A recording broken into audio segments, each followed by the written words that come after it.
Tudo bem, gente? Boa noite mais uma vez. Feliz de estar aqui mais uma quarta-feira nessa série falando sobre o Espírito Santo. Antes de começar, queria só fazer alguns lembretes aqui. Parece que sábado agora tem culto das mulheres, é isso? Que horas que é? 9 horas. Então, mulherada, não fique de fora, vem aqui, vai ter uma palavra do céu para a sua vida. Já convido uma amiga, uma vizinha, uma colega de trabalho, que eu tenho certeza que vai ser poderoso. Sábado também vai ter jogo aqui do Brasil, é isso, gente? Vai ter Arena Atitude aqui, transmissão ao vivo do jogo da seleção brasileira. Começa aí 5 horas, o jogo é só mais tarde, né? O jogo é 7? O jogo é 7, mas 5 horas, a partir de 5 horas já vai ter aqui um tempo de comunhão, um tempo de estar junto aqui com os nossos irmãos. Vai ser bênção demais. E quero te lembrar também que está chegando Vida Vitoriosa. Dias 24, 25 e 26 de julho. As inscrições já estão abertas. Por enquanto, você pode procurar o seu líder de célula, se informar com ele como é que vai ser para você se inscrever. Mas brevemente a gente vai estar soltando também o link das inscrições, que aí você vai poder fazer isso também online. Amém, gente? Estou mexendo aqui, só botando um tempo no tablet, para não acontecer igual da outra vez que ele travou aqui no meio. Vamos orar então, falar com o Senhor mais uma vez. Jesus, muito obrigado, Senhor. Obrigado por esse culto, por essa oportunidade que temos de livremente, Senhor, adorar o Teu nome nesse lugar, falar contigo, ouvir a Tua palavra. Deus, que graça, que amor, que privilégio temos, Senhor, de ser chamados Teus filhos, termos sido atraídos, Senhor, pela Tua presença, termos sido encontrados, amados, perdoados. Senhor, nós te agradecemos e te louvamos. Pai, que nessa noite, mais uma vez, o Teu Espírito Santo tenha liberdade nesse lugar, que apesar de mim, Senhor, apesar das minhas falhas, apesar do meu eu, que o Teu Espírito Santo possa usar a minha vida, Pai, eu seja apenas um instrumento em Tuas mãos para falar e transmitir aquilo que o Senhor quer para o Teu povo. Que em nome de Jesus, Pai, o Teu Espírito Santo venha sobre nós e possa, Deus, em nome de Jesus, tocar as nossas vidas, encher os nossos corações, tocar, transformar, mudar, tudo aquilo que precisa ser mudado. Que o Senhor venha sobre nós, Pai, com alegria, com renovo, com liberdade, com transformação, que só o Teu Espírito Santo pode fazer. Nós oramos assim, Pai, consagramos as nossas vidas, os nossos ouvidos, os nossos olhos, os nossos pensamentos ao Senhor. Que em nome de Jesus não haja distrações, Pai, que nessa hora sejam cessadas todas as distrações, que nessa hora, Senhor, sejam quebradas todas as artimanhas, Pai, do inimigo contra nós, toda a distração, toda a barreira no entendimento, no coração, mas que em nome de Jesus o Teu Espírito Santo flua livremente em nosso meio. Nós clamamos assim, nós oramos assim, no nome de Jesus, amém. Meus irmãos, essa noite, dando continuidade à nossa série falando sobre o Espírito Santo, na semana passada nós falamos sobre quem é o Espírito Santo, e nós dedicamos algum tempo aqui para entender que o Espírito Santo, ele não é uma força, ele não é um poder, ele não é um vento, ainda que ele possa se manifestar como vento, como força, como poder, mas que o Espírito Santo é uma pessoa, ele faz parte da Trindade, ele é Deus. E então, ele não é um terceiro Deus, né? Ele não é um Deus esquecido, não. Ele é parte da Trindade do Senhor. Ele é onipresente, ele é onipotente, ele é onisciente. Falamos um pouco aqui na semana passada sobre o Espírito Santo ser santificador, sobre ele ser consolador, como ele pode tocar e como ele pode moldar a nossa vida. E eu queria continuar falando sobre isso com vocês hoje, queria continuar caminhando nessa série falando sobre o Espírito Santo. E eu queria te falar sobre uma guerra. E não é a guerra dos Estados Unidos com o Irã, não é a guerra da Rússia com a Ucrânia, não é a guerra dos Estados Unidos contra a Venezuela, mas é uma guerra que todo cristão tem dentro de si. Todo aquele que decide caminhar com Cristo e ser parecido com Ele e andar segundo a sua vontade, tem uma batalha, tem uma guerra dentro de si. E eu quero falar com vocês sobre essa batalha hoje. Por isso, abre aí comigo a sua Bíblia no livro de Gálatas, na carta, de Paulo aos Gálatas, a igreja da Galácia, lá no capítulo 5 e no verso 16, ou no versículo 16. Então, Gálatas 5, 16. Esse é um texto extremamente conhecido da palavra do Senhor. Com certeza você já ouviu alguém pregar sobre isso, alguém falar sobre isso. É um dos meus textos favoritos da Bíblia, eu gosto muito desse texto. E eu queria dedicar os próximos minutos a gente meditar e entender um pouco mais sobre esse texto. E sobre o agir do Espírito Santo nas nossas vidas. Diz assim, Gálatas 5, 16. Digo, porém, o seguinte: vivam no Espírito, e vocês jamais satisfarão os desejos da carne. Porque a carne luta contra o Espírito, e o Espírito luta contra a carne. Porque são opostos entre si, para que vocês não façam o que querem. Mas se são guiados pelo Espírito, vocês não estão debaixo da lei. Ora, as obras da carne são conhecidas, e são imoralidade sexual, impureza, libertinagem, idolatria, feitiçarias, inimizades, rixas, ciúmes, iras, discórdias, divisões, facções, invejas, bebedeiras, orgias e coisas semelhantes a essas. Declaro a vocês, como antes já os preveni, que os que praticam tais coisas não herdarão o reino de Deus. Mas o fruto do Espírito é amor, alegria, paz, longanimidade, benignidade, bondade, fidelidade, mansidão, domínio próprio. Contra essas coisas não há lei, e os que são de Cristo Jesus crucificaram a carne com as suas paixões e os seus desejos. Se vivemos no Espírito, andemos também no Espírito. Não nos deixemos possuir de vanglória, provocando uns aos outros e tendo inveja uns dos outros. Bom, é importante a gente entender algumas coisas disso que Paulo está falando aqui. Paulo está trazendo um alerta para uma igreja que ele começa esse capítulo falando sobre liberdade. Se a gente, depois, gente, só edita o tempo ali, só para eu não me perder. Se a gente voltar no primeiro versículo do capítulo 5, Paulo vai falar assim, para a liberdade foi que Cristo nos libertou. Por isso, permaneçam firmes e não se submetam de novo a jugo de escravidão.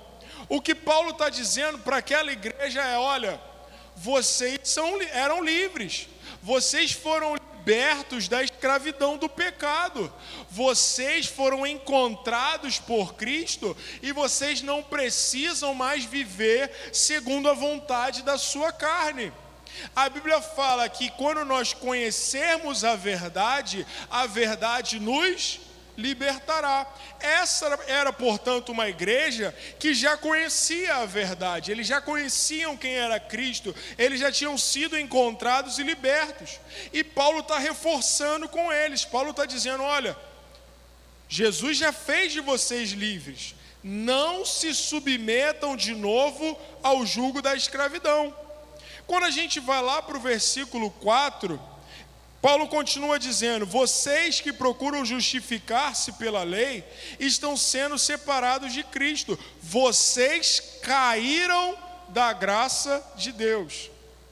Aquele povo, aquela igreja já tinha sido encontrado, já tinha sido liberto, já tinha sido transformado, mas agora eles estavam tomando de volta velhas práticas. Eles estavam fazendo um flashback espiritual. Sabe quando você fica com saudade daquilo que já passou? Saudade daquele relacionamento que você viveu, saudade daquele pecado que você usufruía. Os anos 90, quando eu fazia tal coisa. Era um povo que estava com saudade, e eles estavam buscando novamente aquilo que eles já haviam sido libertos. Paulo os acusa de ter caído da graça. Olha o que o versículo 7 vai nos reafirmar isso que eu estou dizendo. Vocês vinham correndo bem. Quem foi que os impediu de continuar a obedecer à verdade? Mais uma vez Paulo está dizendo, vocês corriam bem. Vocês faziam o que era certo. Quem foi que os impediu de continuar seguindo a verdade? O que Paulo está dizendo é, vocês foram encontrados, mas agora vocês estão desviados. Sabe o que eu aprendo com isso? Antes da gente começar no texto que eu propus a vocês, que dá para a gente ficar desviado até dentro da casa de Deus. Às vezes a gente pensa que só está desviado aquele que abortou do barco, aquele que abortou da fé e saiu da igreja e está lá fora. Mas olhando para esse texto, olhando para essa igreja, olhando para o alerta de Paulo, eu vejo que tem como a gente estar dentro da igreja, mas a gente está desviado. A gente está dentro da igreja, mas a gente ter caído da graça. A gente estar dentro da igreja, mas a gente ter parado de caminhar com Cristo. E aí eu quero te dar um motivo por que isso acontece. Wallace, qual é o motivo dessa igreja que estava caminhando, que estava indo bem, mas agora eles caíram da graça? Lá no versículo 13, Paulo vai nos dizer o porquê. Versículo 13, porque vocês, irmãos, foram chamados à liberdade, mas não usem a liberdade para dar ocasião à carne. Irmão, esse aqui é o cerne, esse aqui é o centro do porquê essa igreja havia se desviado, havia caído da graça. Eles haviam sido livres, mas eles estavam usando a sua liberdade para dar ocasião à carne. Mesmo Paulo vai dizer que tudo nos é lícito, mas nem tudo nos convém. O que eles estavam fazendo, meus irmãos, era flertar com o pecado, flertar com a carne, flertar com aquilo que eles já haviam sido libertos. Wallace, como assim flertar? Sabe quando a gente fica indo no limitezinho da coisa? Eu vou até aqui. Não, mas até aqui eu sou forte. Não, eu vou aguentar, eu vou só até a beiradinha. Irmãos, a palavra de Deus nos traz um alerta, que do diabo nós devemos resistir, mas da aparência do mal nós devemos fugir. Olha que interessante. Do diabo, do inimigo das nossas almas, o alerta do Senhor para nós é resistir ao diabo e ele fugirá de vós.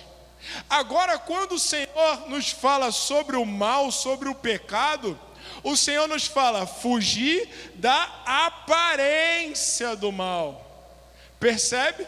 Não é nem fugir do mal, você precisa se antever, se antecipar ao mal. É por isso que tem muito crente que está fraco, está igual galinha da Angola. Estou fraco. Porque decidiu andar no limite do seu pecado, no limite da sua tentação. Vive um namoro, mas não vive um namoro santo. Por quê? Porque vai até o último limite do namoro. Procura namorar embaixo do poste que a luz está queimada. Ô irmão, vai dar ruim esse negócio. Não, eu não vou me meter com corrupção e com propina, mas eu vou até a beiradinha lá para ver onde eu chego, se o dinheiro vai cair na minha conta corrente, aí eu saio antes de ser pego, de esquema ser descoberto. Não, eu não vou trair a minha esposa, mas não tem problema se eu mandar uma mensagem, se eu entrar num aplicativo e botar uma foto minha lá, só para ver se eu ainda sou galã, só se eu sou bonito ainda. Não tem problema eu ficar de conversinha com o meu colega, com a minha colega de trabalho e ficar dando trela a ele, porque aquilo enche o meu ego. Não, eu não vou cair, eu vou só até o limitezinho. É por isso, meus irmãos, que muitas pessoas têm desviado da sua fé dentro da igreja. Tem cara de crente, aparência de crente, fala como crente, mas no seu dia a dia tem dado lugar à sua carne. Irmãos, Paulo vai nos dizer nesse texto que nós acabamos de ler, o texto central de hoje, que há uma batalha há uma luta, há uma guerra no nosso interior, entenda isso. Paulo vai falar de obras da carne e de fruto do Espírito. As obras da carne, meu irmão, é aquilo que naturalmente a tua carne deseja, é aquilo que naturalmente a tua carne quer fazer. Quando eu disse aqui de não ter um namoro santo, de se envolver com uma propina, de dar brecha no relacionamento, no casamento, eu estou falando de coisas que a tua carne quer. A tua carne quer se vangloriar, a tua carne quer dar lugar ao orgulho, à vaidade, porque a nossa carne é desse jeito. Efésios 2 vai dizer que nós fomos criados para boas obras, mas lá em Gênesis, irmãos, Adão e Eva resolvem desobedecer a Deus, e a partir daquela queda, mesmo Paulo vai declarar em Romanos que todos nós pecamos. É a nossa herança, irmão. Nós já nascemos pecadores. Ou quem ensina uma criança a ter inveja do brinquedo da outra? Quem ensina a criança a ser possessiva e tomar o brinquedo da outra e falar, é meu? Ou quem te ensinou quando você era o dono da bola a acabar com o futebol porque você não estava conseguindo jogar e você falou, eu vou embora para minha casa porque a bola é minha? Quem te ensinou isso, irmão?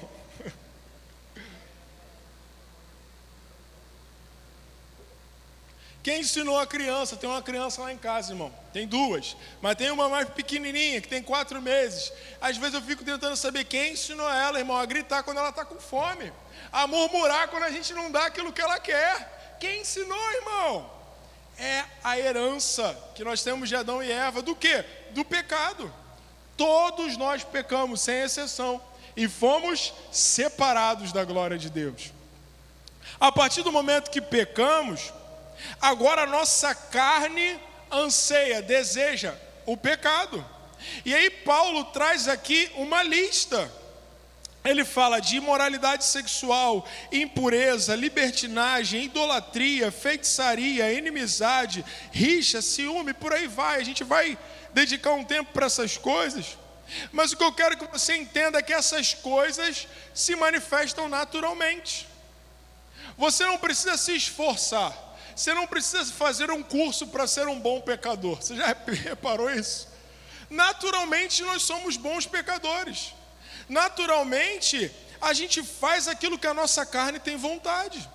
Vamos pegar uns exemplos para ficar mais prático, não ficar aqui só na teoria. Um conflito de carne e espírito. O espírito quer que você ore, a carne quer que você fique sentado no sofá assistindo televisão. O espírito quer que você leia a Bíblia, a carne quer que você fique vendo Netflix o dia inteiro. E eu não sou contra você ter um tempo ali de qualidade, você assistir um filme, isso é bênção. Está vindo o Dia dos Namorados aí, você pega a sua esposa, senta com ela, vê um filme, leva ela para jantar, aleluia. Estou te dando dica, varão. Eu sou super a favor disso. Mas preste atenção, naturalmente, meu irmão e minha irmã, você não vai ter vontade de orar, por exemplo. Naturalmente você não vai ter vontade de um dia acordar 4 horas da manhã para jejuar, irmão. Naturalmente você vai ter vontade de acordar 4 horas da manhã e comer um chocolate que tem na tua geladeira. Naturalmente você vai ter vontade de sair daqui e comer uma pizza. Naturalmente você vai acordar com um desejo, uma vontade de comer um churrasco, aleluia. Mas isso é a sua carne. Você não precisa fazer nada para que a sua carne deseje isso, ela deseja isso por natureza. E agora o Espírito vai militar contra isso. Paulo mesmo vai dizer que aquilo que ele quer, aquilo que ele precisa fazer, isso ele não faz. Mas aquilo que ele não quer fazer, isso ele faz e refaz. Assim é essa guerra, assim é esse conflito. Todo cristão, meu irmão, que decidiu ser semelhante a Cristo, vai passar por esse conflito, vai passar por essa guerra interior de dou vazão à minha carne, cumpro os desejos do meu coração ou faço aquilo que o Espírito de Deus quer que eu faça. Engraçado que um dia desses a Manu me contou, eu não sei como que a Laura ouviu alguém falando, não, faça a vontade do seu coração. Aí ela respondeu, não, mas o coração do homem é enganoso. É isso, irmão. A tua carne, o teu coração, a tua vontade, ela é enganosa.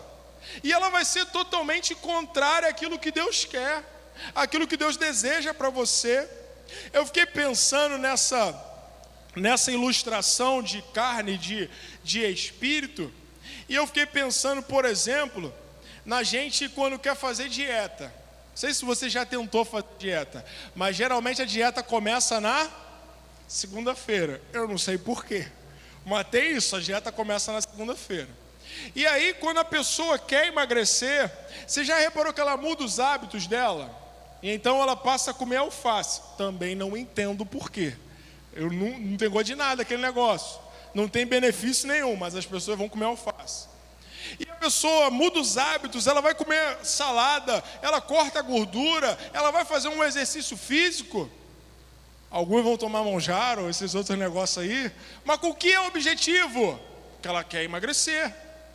Agora, qual é a dieta que a gente faz no nosso dia a dia, quando a gente não está pensando em emagrecer? Precisa fazer dieta? Não. Naturalmente você quer comer Nutella, cheddar, batata frita, hambúrguer. Naturalmente, sim ou não?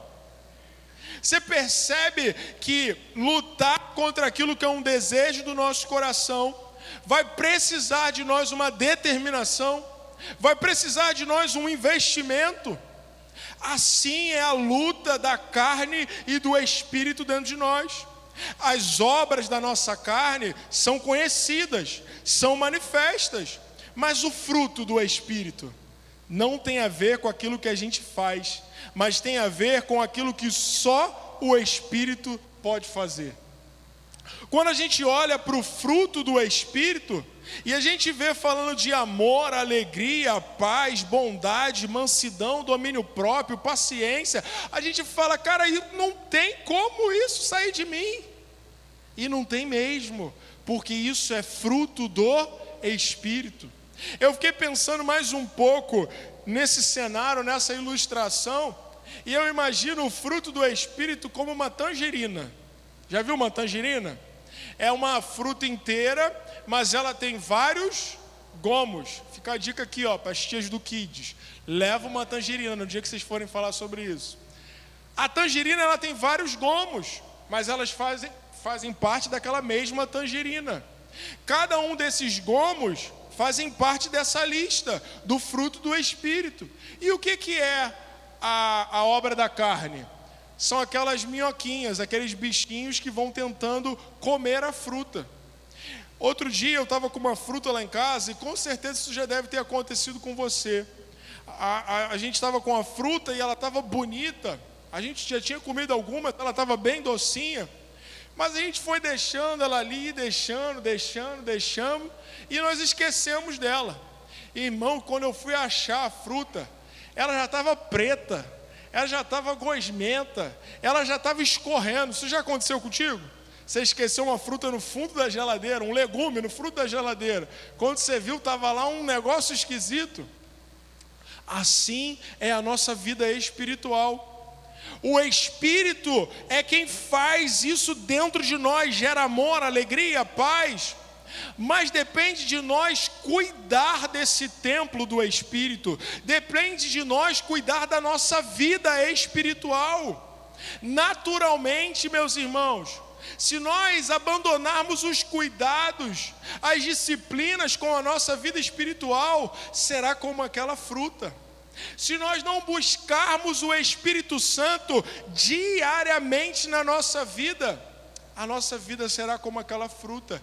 Será como a vida dessa igreja, que um dia era bonita, que um dia estava livre, que um dia era exemplo, era desejo para quem estava perto, mas porque deram ocasião à carne, ou seja, pararam de cuidar daquilo que era principal, daquilo que era prioridade, aquela fruta apodreceu. É assim com a nossa vida espiritual. Se nós não nos dedicarmos, não regarmos a nossa vida espiritual com oração, com jejum, com busca pelo Senhor, a nossa vida espiritual murchará, a nossa vida espiritual apodrecerá, e então nos encontraremos como essa igreja, caídos da graça. Entrando um pouco mais profundo, meus irmãos, nesse texto, quero me dedicar um pouquinho com vocês a falar sobre a carne. O que é essa carne que Paulo fala? é a nossa natureza humana, representa o que nós somos naturalmente. E aí Paulo vai dividir, se a gente observar bem, em 4 áreas as obras da carne. Ele poderia ter feito uma lista maior, mas eu creio que essa lista que Paulo fez já acerta demais os nossos pecados. E a minha intenção aqui hoje é te trazer um espelho, te trazer aqui um reflexo, uma reflexão sobre como está a tua vida com o Senhor, como está a tua vida com o Espírito Santo. Paulo vai falar de 4 áreas principais aqui. Quando Paulo fala de imoralidade sexual, impureza, ações indecentes, ele está falando da nossa área sexual. Quando Paulo fala de idolatria, feitiçaria, ele está falando sobre religião, sobre adoração. Quando Paulo fala sobre inimizade, briga, ciúme, raiva, ambição egoísta, desunião, divisão, inveja, Paulo está falando da nossa relação com os outros, está falando com a nossa vida social. E quando Paulo fala de bebedeira, farra e outras coisas parecidas, ele está falando sobre vícios, sobre pecados mundanos. Quando Paulo fala aqui sobre imoralidade sexual, quando Paulo fala aqui sobre impureza, quando ele fala sobre ações indecentes, ele está falando de relações sexuais, a relação com o sexo fora da vontade de Deus. A Bíblia vai deixar bem claro para nós que o plano de Deus para o homem e para a mulher é que o homem deixe o seu pai e a sua mãe e se una a uma mulher, e ele vai ser uma só carne com aquela mulher. Quando um homem ou uma mulher se unem com outras carnes, irmão, eles estão fora do plano original de Deus. Qual é o nome disso? Imoralidade sexual. Em outras versões, prostituição. Quando a Bíblia está falando aqui de impureza, de ações indecentes, está falando de relações fora do casamento, de pessoas solteiras que se relacionam, está falando de relações fora do plano de Deus. E a gente tem visto abominações nos nossos dias, pessoas que têm se desviado do plano original de Deus e têm dado vazão à sua maldade e têm usado da área sexual para fazer absurdos. Quando a Bíblia fala também de libertinagem, ela está falando de indecência, de desprezo público, de atrevimento imoral. Essas 3 expressões, essas 3 palavras são suficientes para mostrar ofensas sexuais, sejam públicas ou particulares, que estão fora da vontade de Deus. Quando fala de idolatria, de feitiçaria, está falando da nossa relação com o divino. Está falando de ídolos que colocamos no nosso coração. E talvez você já pegou sua mente, você foi direto para uma imagem. Mas quantas vezes na tua casa não tem uma imagem, mas você idolatra o dinheiro, você idolatra a tua carreira, você idolatra a tua profissão, você idolatra o teu filho, o teu marido. No outro dia eu vi a pessoa idolatrar o pet, irmão. O pet tinha plano de saúde e toda a família ia na UPA. Nada contra quem vai na UPA e quem tem plano de saúde para o pet. Amém, irmão? Você pode ter o que você quiser, mas o pet tinha plano de saúde e a família ia na UPA. O pet tinha foto na sala, irmão, ensaio fotográfico, e os filhos não tinham. Qual o nome disso? Idolatria, irmão. Eu posso fazer tudo, mas meu filho está em primeiro lugar. Eu deixo de fazer a obra de Deus por causa do meu filho. Eu deixo de orar por causa do meu filho. Eu deixo de buscar a Deus por causa do meu filho. Qual o nome disso, irmão? Idolatria. Você está colocando o teu filho no lugar de Deus. Quando ele fala de feitiçaria, a nossa cabeça vai logo para alguém fazendo um despacho, uma macumba. Mas quantas vezes você ora para Deus matar alguém? Não, acaba com a vida de alguém, Senhor. Pega fulano, beltrano, arrasa com a vida dela. Qual o nome disso? Feitiçaria gospel. É isso, irmão. É isso. Feitiçaria é isso. Se você odeia o seu irmão, você está assassinando ele. Se você ora a Deus para prejudicar alguém, o que você está fazendo? Feitiçaria. Toda vez que você coloca alguém ou alguma coisa no lugar de Deus, o nome disso é idolatria. Nós não podemos idolatrar as coisas, não podemos idolatrar as pessoas. Deus precisa ser o centro do nosso coração.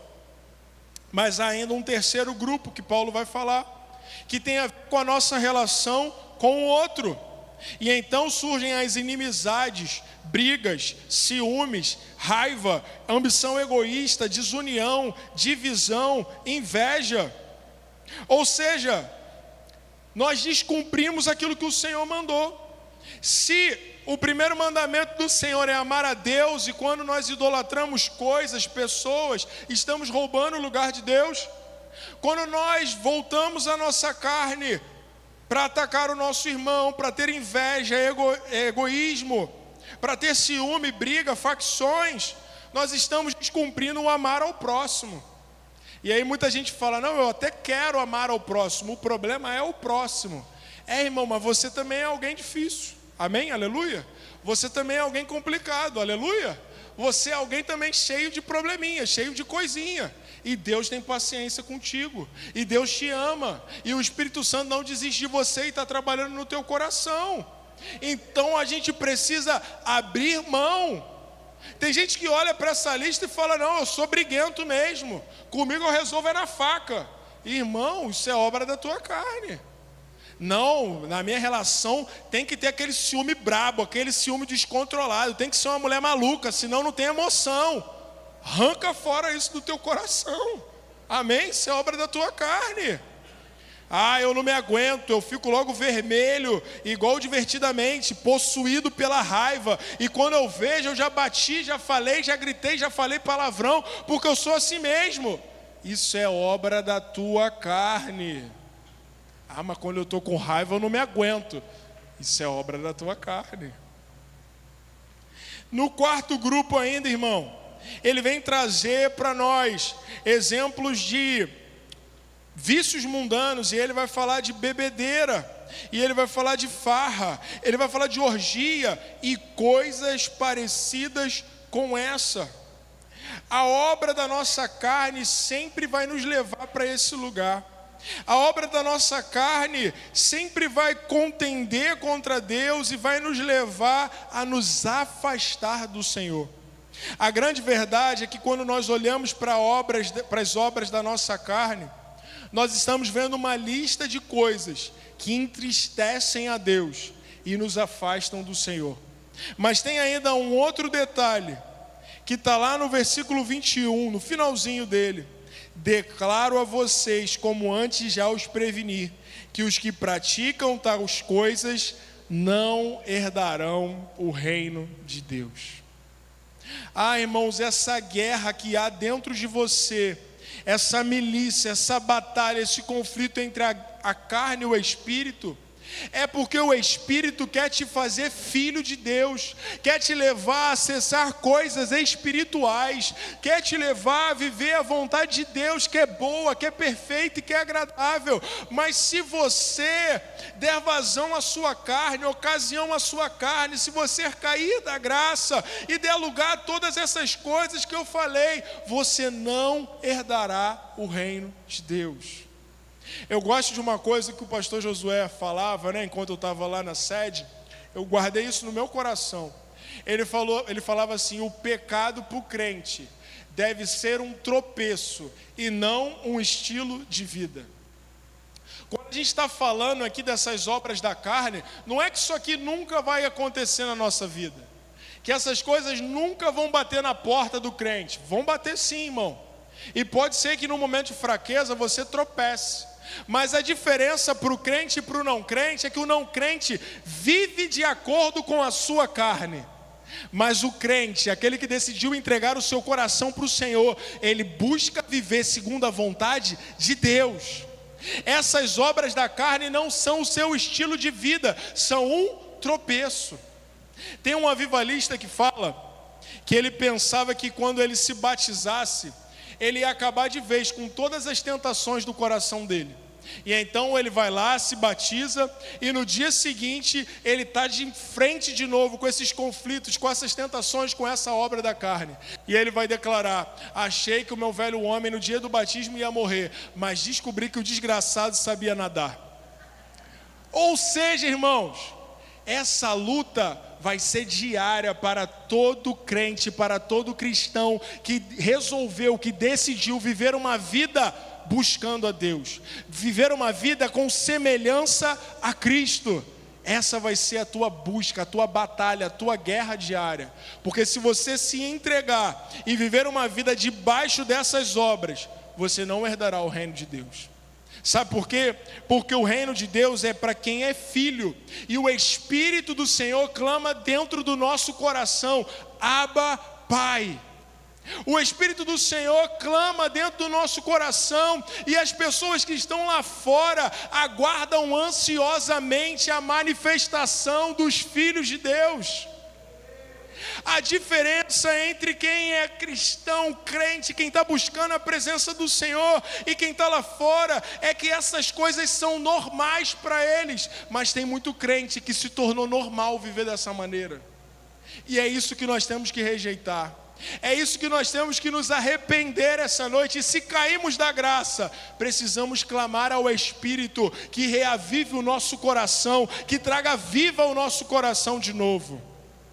Teve um jovem também que uma vez chegou para o pastor Josué e falou assim: pastor, mas quando eu era do mundo eu fazia as coisas e não sentia nada, parecia que eu ia fazendo um monte de besteira na minha vida e ia dando tudo certo, mas agora que eu entrei na igreja parece que está dando tudo errado, parece que eu vou fazer as coisas e está dando tudo errado, pastor. E ele falou: é claro, quem está no mundo, quem está lá fora está morto, e quem está morto não sente nada. Mas quem está vivo, sente. Quem está vivo, aperta. Quem está vivo, vai doer. Mas o meu convite para você, e o convite de Paulo para essa igreja é andar no Espírito, viver no Espírito e permanecer fiel. Se tem obra da carne, tem também fruto do Espírito, que é uma obra do Espírito. Efésios 5,18 vai falar: não se embriaguem com o vinho que leva à libertinagem, mas deixem encher pelo Espírito. O convite de Paulo para nós, nessa palavra que nós estamos lendo, é crucificar a nossa carne. A pergunta que eu quero sair daqui com você respondida é: Wallace, se tem todas essas obras da carne e eu vivo em tentação de cair em cada uma delas, como eu faço para viver uma vida no Espírito? Como eu faço para viver uma vida diferente da minha carne? Como eu faço para vencer os meus impulsos pecaminosos? A resposta disso está lá no versículo 24. Os que são de Cristo Jesus crucificaram a carne com as suas paixões e os seus desejos. Eu gosto dessa ideia de crucificar a carne, porque quando a gente olha para a crucificação, você concorda comigo que aquilo não era um processo fácil? Você concorda comigo que quando a gente olha para a cruz de Cristo, a gente vê um processo doloroso? A gente vê uma caminhada árdua, a gente vê um processo de caminhada, de humilhação, de sofrimento, de espinhos. A gente vê que aquele processo de crucificação era um processo de tortura, onde os piores criminosos eram levados na cruz, e então eles ficavam ali agonizando por horas, às vezes por dias, até que findasse a sua vida.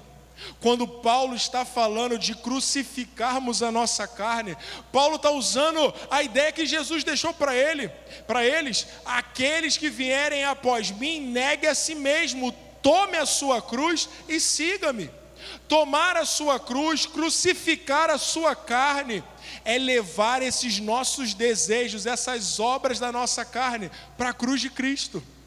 Levarmos a nossa carne a esse processo contínuo, a essa caminhada dolorosa, a esse lugar onde vamos esmurrar a nossa carne contra a cruz de Cristo, até ela ser diminuída, minimizada dentro de nós.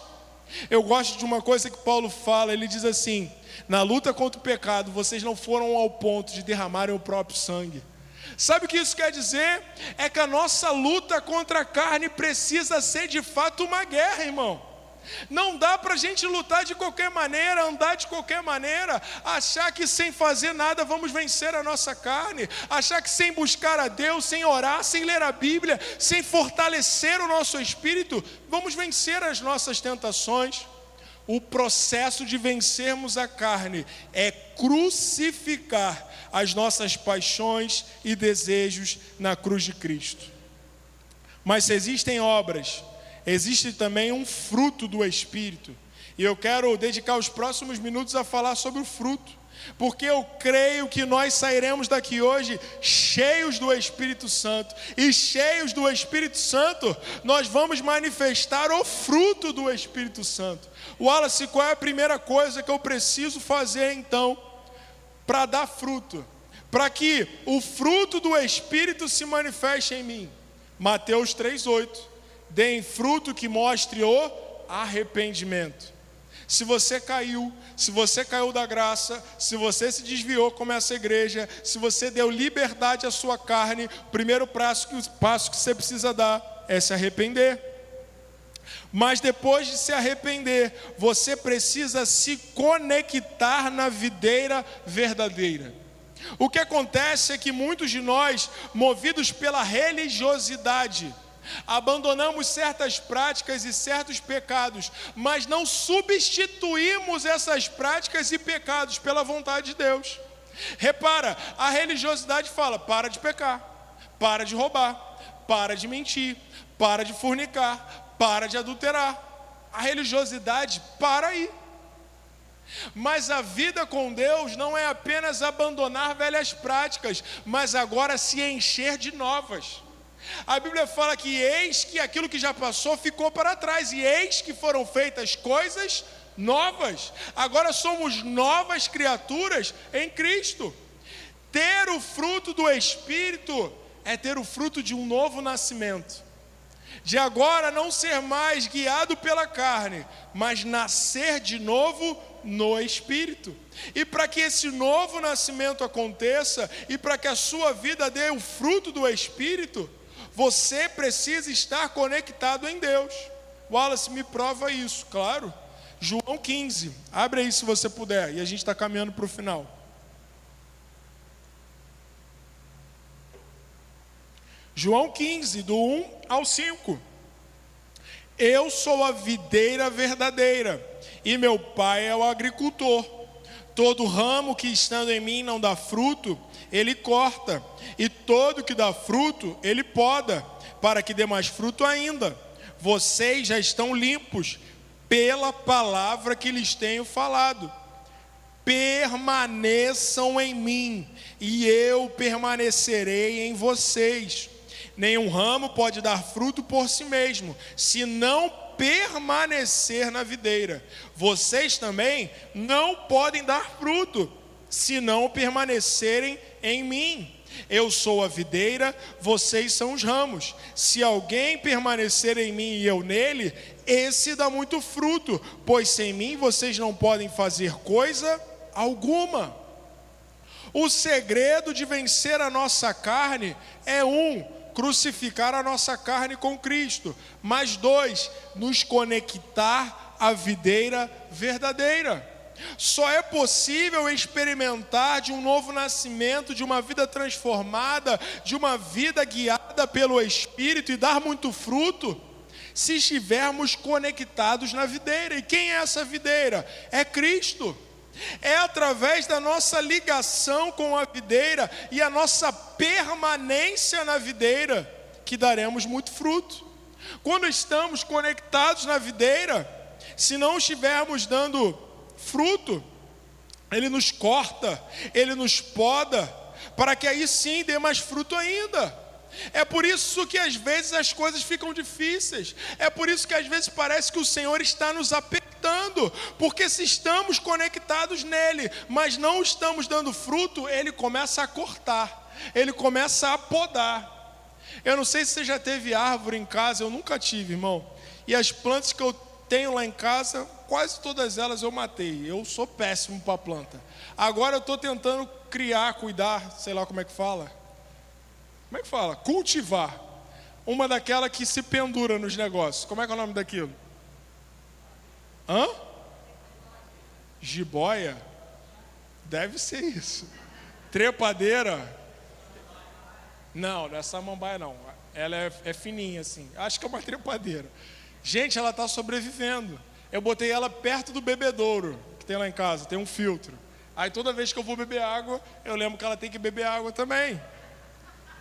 Ou seja, se eu não estiver conectado com aquele propósito, ele morre, irmão. Eu já tive várias plantas lá em casa. Sabe por que elas não sobreviveram? Porque eu simplesmente esquecia delas. Eu no início cuidava, botava água. Chegava dela na rua, água para a planta. Mas eu fui deixando o dia passar, as semanas passarem. E quando eu vi, eu tinha esquecido completamente daquela planta.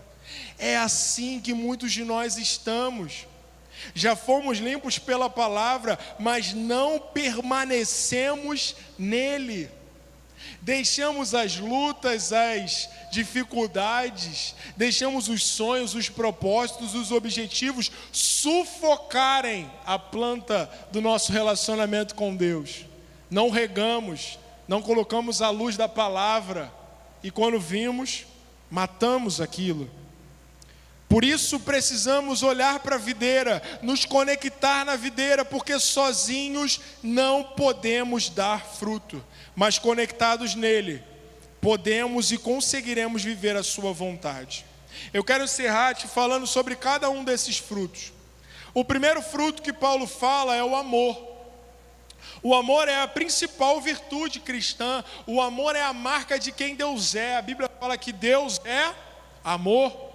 O amor é a marca dos cristãos, afinal, se amarmos a Deus e amarmos os nossos irmãos, seremos conhecidos por aqueles que não conhecem Deus. O amor é a verdadeira evidência de alguém cheio do Espírito Santo. Na semana que vem nós vamos falar sobre dons do Espírito, e eu tenho convicção em dizer que o maior dom que o Espírito Santo pode gerar dentro de um crente cheio do Espírito Santo é o amor. Aquele que está cheio do Espírito Santo começa a manifestar amor. Amor na igreja, amor no trabalho, amor nas suas relações, amor na sua família, amor na sua casa. Por quê? Porque ele está cheio do Espírito. E quem está cheio de Deus está cheio de amor. Em segundo lugar, Paulo fala de alegria. A alegria é a marca do crente também. O Senhor deu essa ordem para nós: alegrai-vos. O Senhor também disse que a alegria do Senhor é a nossa força. A alegria do Senhor, ela não tem a ver com o momento que estamos vivendo, com a circunstância que estamos vivendo, mas na certeza de que o Senhor está com a gente. Hoje eu estava lá num velório, estava num momento de tristeza. Mas quando eu cheguei naquele lugar e eu fui conversar com a família, então fui conversar com um dos filhos, e ele começou a rir e a contar para mim as histórias da mãe dele, e a contar as coisas que eles tinham vivido juntos, e o legado de fé que ela tinha construído no coração dos filhos e dos netos. E eu falei para ele: meu irmão, como é que você num momento de dor desse, você está sorrindo? É claro que em determinado momento chegou uma hora ali que ele chorou e que ele se quebrantou, mas no início ele estava rindo. Eu falei: meu irmão, como é que pode isso? Ele falou: irmão, eu estou alegre porque eu tenho certeza, convicção de que minha mãe está nos braços do Senhor. Estar na presença de Deus nos dá alegria mesmo em momentos de tribulação. Porque o crente sabe que o choro pode até durar uma noite, mas a alegria vem pela manhã. O terceiro é a paz. E essa paz é fruto, é resultado da nossa reconciliação com Deus em primeiro lugar. Porque antes de sermos reconciliados com Deus, nós éramos inimigos de Deus, então não tinha como ter paz. Mas agora que fomos encontrados, que estamos cheios do Espírito, somos cheios de paz. Uma paz que excede todo entendimento. Que ao nosso redor pode estar um caos, pode estar um conflito, mas dentro de nós temos paz. Por quê? Porque o Senhor está com a gente. Porque cremos que Ele está cuidando de tudo, porque não somos governados pelo exterior, mas somos governados pelo Espírito que habita em nós. e Ele é a paz, Ele é o pacificador, e fomos chamados para ser pacificadores. Em quarto, longanimidade é a virtude da paciência duradoura, do longo ânimo, de não perder a razão, as estribeiras, diante das perseguições, diante das adversidades. Longanimidade é a força, é a fé, é a consistência de caminhar uma segunda milha, de dar oportunidade àquele que naturalmente nós achamos que não merece. Porque o Senhor é longânimo em nos amar, em nos esperar, em nos buscar. Agora, cheios do Espírito Santo, também nos tornamos longânimos. Em quinto lugar, aquele que é cheio do Espírito, ele passa a ter a benignidade. A benignidade é a doçura no falar, é a bondade nas ações, é colocar o bem do outro em primeiro lugar, é buscar a honra do outro antes da sua própria honra, assim como Jesus fez quando lavou os pés dos seus discípulos. A benignidade é ver o bem, é buscar o bem, mesmo em situações adversas. Em sexto lugar, a bondade, como já falamos, pensar no bem do outro, colocar na frente do eu. A bondade é o contraste do egoísmo. Em sétimo lugar, a fidelidade. Aquele que é cheio do Espírito, ele tem felicidade em ser íntegro, em ser fiel, fiel a Deus, fiel à sua esposa, ao seu esposo, fiel ao caráter de Cristo, fiel às suas convicções em Deus. Ele não abre mão da vontade de Deus por qualquer coisa, ele não abre mão do seu chamado, do seu propósito. Ele é fiel, ele é comprometido, ele é honrado, ele cumpre os votos que ele fez, ele tem aliança. Em oitavo lugar, mansidão, um chamado a vivermos debaixo do controle de Deus, a sermos mansos como Jesus, a termos essa força, esse furor dentro de nós, domesticado pelo Espírito Santo. A vontade é surtar, é dar na cara, mas o Espírito Santo te domina e te dá mansidão, te faz manso.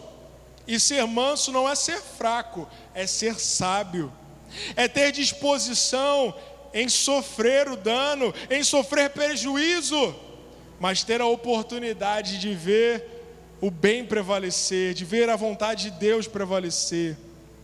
Talvez o homem mais manso que eu conheço seja o João. Eu me espelho demais no João para eu aprender a ser manso. Em nono e último lugar, domínio próprio. Ter domínio próprio é ter controle sobre si, é não perder as rédeas dos seus sentimentos, é não deixar a raiva suplantar, é não deixar o egoísmo ultrapassar, é não deixar o orgulho ter forma, é não deixar a vanglória dominar as suas ações, é ser controlado pelo Espírito e expressar as virtudes de Cristo aonde estivermos. Mesmo quando formos injustiçados, caluniados, perseguidos, confrontarmos, ser cheio do Espírito Santo é nos dominarmos, mesmo nesses momentos. Bom, eu fiz uma lista, na verdade duas com vocês aqui. Fiz não, né? Li. Amém, meu irmão? Amém. No final a gente ora junto. Amém? Irmão Wallace vai orar por você agora, mas no final a gente ora junto. Tá bom, meu irmão? Deixa eu terminar aqui e a gente ora junto. Amém? Irmãos, eu li essa lista, essas duas listas com vocês. E agora eu queria que você fizesse um reflexo, uma análise da tua vida. E eu queria te perguntar essa noite: quem governa o teu coração? Quem governa as tuas escolhas? Quem governa o teu caráter? Qual é a virtude que você expressa no teu dia a dia? A vontade de Deus ou a vontade da sua carne? As obras da sua carne ou o fruto do Espírito Santo dentro da sua vida?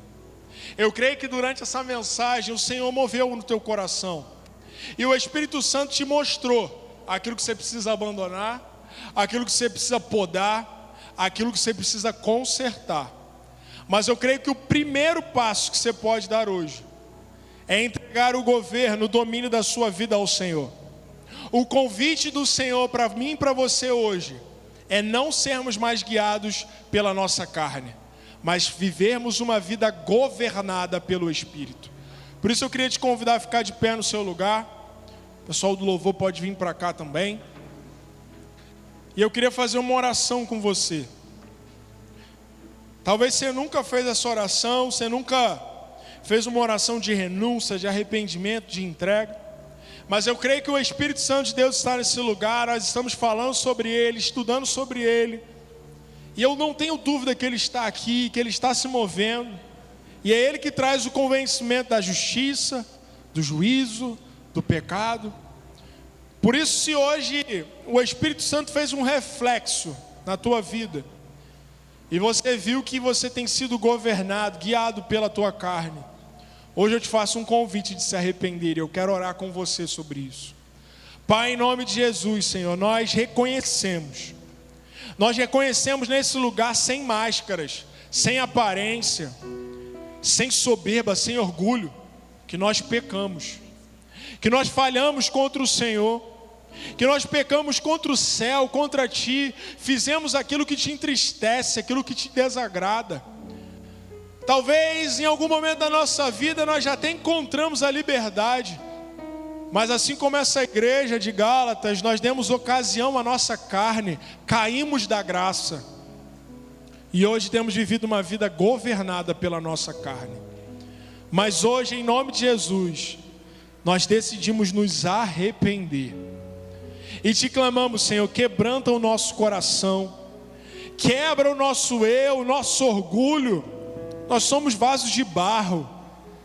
Nós Te clamamos, Pai, nos quebra essa noite e nos molda segundo a Tua vontade. Nós nos arrependemos e nessa noite declaramos que precisamos do Senhor, precisamos do Teu perdão. Essa noite nós entregamos o governo, o controle da nossa vida a Ti, e Te convidamos a não ser apenas um visitante, mas ser aquele que vai dirigir a nossa vida a partir de hoje. Assim nós entregamos a nossa vida, a nossa história ao Senhor. E ainda que tenhamos andado longe da Tua presença, hoje nós decidimos fazer o caminho de volta e recomeçar contigo. Nós oramos assim, certos de que o Senhor nos ouve, e a Tua palavra nos garante que o Senhor é fiel e justo para nos perdoar. Nós oramos assim no nome de Jesus.